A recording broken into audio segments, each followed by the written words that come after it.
अस्सलाम वालेकुम रहमतुल्लाहि व बरकातुहू। अभी तो टाइम नहीं है, 1 मिनट है। जो आप सभी को मैं मेरा सलाम जो डेस्क पे है, क्योंकि देख रहे हैं जो कि जे अपना जामिया इस्लामिया और अलीगढ़ यूनिवर्सिटी में जो स्टूडेंट्स का प्रोटेस्ट जब से एनआरसी के बिल के खिलाफ, आज सब में ज़्यादा प्रोटेस्ट कौन कर रहा है सोशल मीडिया में आप लोगों को दिख रहा है। आज जामिया और इस्लामिया के स्टूडेंट के साथ और किस तरीके से बदसलूक कर रही है पुलिस। ये चाह रही है कि जामिया इस्लामिया के स्टूडेंट्स को डराए तो बल्कि पास सारे हिंदुस्तान के स्टूडेंट डर जाएंगे। अरे हम डरने और घबराने वाले नहीं है। तुम संडे के दिन जामिया इस्लामिया के स्टूडेंट को डराए तो हम आदिलाबाद में मंडे के दिन आपका पुतला जलाए आपका पुतला जलाए। ये नहीं है कि तुम आप डरने और हम घबराने वाले हैं।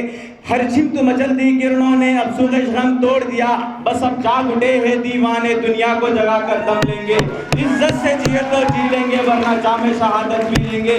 जिस तरीके से आज़ादी के वक्त भगत सिंह ने अपनी आज़ादी के लिए अपनी जान को कुर्बान करा फांसी पे, अशफाक उल्लाह खान ने हमको अपनी जान को कुर्बान करा फांसी से। किस लिए करा कि आज़ाद हिंदुस्तान में आज हमें आज़ादी चाहिए। आज हमें आज़ादी मिल रही है क्या?